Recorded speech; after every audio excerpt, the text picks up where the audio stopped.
Assalamualaikum warahmatullahi wabarakatuh, sahabat surgaku. Kematian akan menghadang setiap manusia. Proses tercabutnya nyawa manusia akan diawali dengan detik-detik menegangkan. Peristiwa ini dikenal dengan sakaratul maut. Kematian adalah kengerian yang paling dahsyat. Kematian lebih menyakitkan dari goresan gergaji, sayatan gunting, panasnya air mendidih di bejana.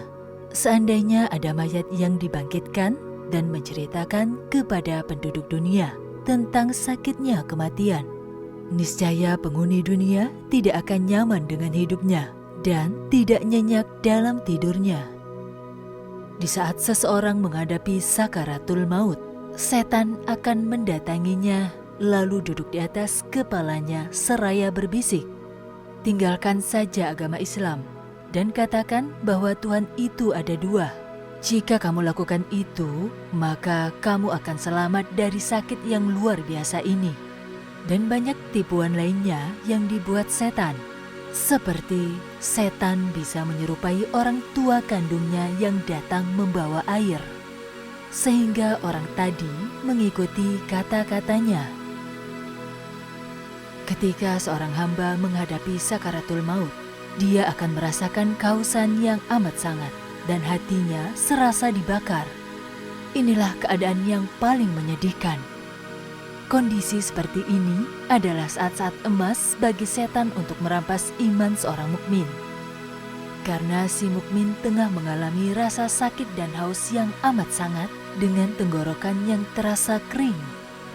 Pada saat itulah setan mendekati seorang yang lagi sakaratul maut dengan membawa semangkuk air dingin, kemudian menggoyang-goyangkannya di depan wajahnya. Buat orang yang imannya tidak kuat, dia tidak menyadari bahwa yang datang membawa air itu adalah setan. Karena kehausan, bisa jadi seorang hamba akan berkata, "Berikan air itu padaku." Jika hal itu terjadi, dengan cepat setan pun berkata, "Katakan bahwa alam semesta ini tidak ada yang menciptakan, maka aku akan memberikan air ini kepadamu." Kalau belum berhasil, setan akan mendekati kedua telapak kaki si hamba dan menggerak-gerakkan lagi mangkuk tadi untuk menggodanya. Karena sangat haus, bisa jadi si hamba berkata, "Berikan air itu kepadaku." Dengan cepat, setan pun berkata, "Katakanlah bahwa sesungguhnya Rasulullah itu pembohong, maka aku akan berikan air ini kepadamu." Jika seorang hamba mendapat perlindungan dari Allah, maka ia tidak akan memenuhi bujukan tersebut. Tapi buat orang-orang yang dilaknat Allah dan orang-orang yang celaka, maka ia akan menuruti permintaan setan. Ia tidak bisa bersabar atas dahsyatnya rasa haus yang menimpanya. Akhirnya dia meninggal dalam keadaan kafir. Na'udzubillah min zalik.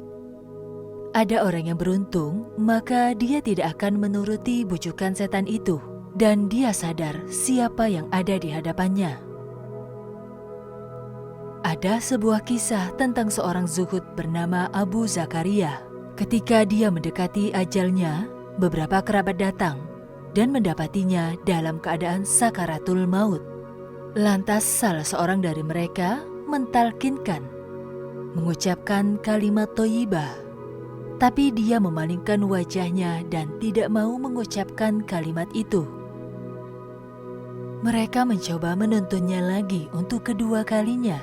Akan tetapi Abu Zakaria tetap memalingkan wajahnya dan tidak mau mengucapkan kalimat tersebut. Mereka pun mencoba untuk yang ketiga kalinya. Kali ini Abu Zakaria menjawab, "Tidak, aku tidak akan mengucapkan kalimat itu." Sesaat setelah mengucapkan kalimat itu, dia pun pingsan. Beberapa saat kemudian, Abu Zakaria tersadar. Ia membuka matanya dan berkata kepada kerabat yang menungguinya, "Apakah tadi kalian mengatakan sesuatu kepadaku?" Mereka menjawab, "Benar, kami tadi menuntunmu untuk mengucapkan kalimat syahadat, tapi engkau berpaling 2 kali." Ketika ketiga kalinya engkau malah berkata, "Tidak, aku tidak akan mengucapkan kalimat itu." Abu Zakaria berkata, "Wahai saudara-saudaraku, ketahuilah bahwa tadi saat aku mengalami rasa haus yang tidak tertahankan, iblis datang kepadaku dengan membawa semangkuk air dingin. Kemudian dia berdiri di sebelah kananku seraya menggerak-gerakkan mangkuknya. Ia bertanya kepadaku, 'Apakah engkau membutuhkan air?' Aku menjawab, 'Ya, aku membutuhkannya.' Dengan cepat iblis berkata kepadaku, 'Katakan bahwa sesungguhnya Isa adalah anak Allah.' Aku pun menolak dan memalingkan wajahku. Akan tetapi dia mencoba menggodaku lagi dengan mendekati kakiku dan mengulangi lagi apa yang dia lakukan kepadaku sebelumnya.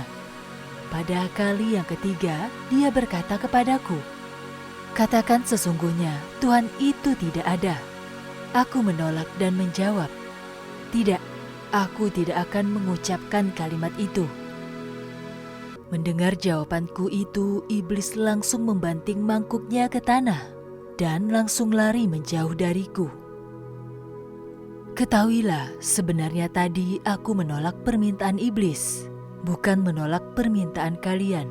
Untuk itu saksikanlah. Aku bersaksi tiada Tuhan selain Allah, dan aku bersaksi bahwa Muhammad adalah utusan Allah."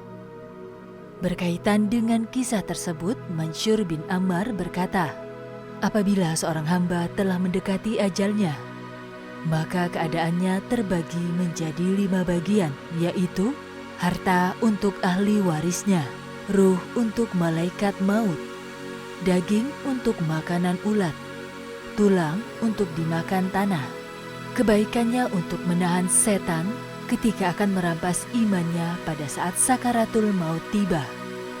Mansyur bin Ammar menambahkan, "Bolehlah ahli waris pergi membawa hartanya. Malaikat maut mencabut nyawanya, ulat memakan dagingnya, dan musuh-musuh melupakan kebaikan-kebaikannya. Tapi jangan sampai setan merampas imannya pada saat sakaratul maut. Jika itu terjadi, berarti dia berpisah dari agama. Padahal berpisahnya ruh dari jasad bukanlah perpisahan seorang hamba dengan Tuhannya.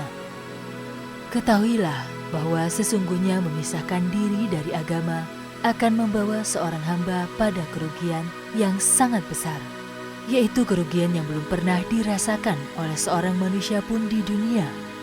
Itulah yang terjadi saat manusia sedang mengalami sakaratul maut. Saat sakaratul maut adalah detik-detik yang sangat membahayakan dan menakutkan.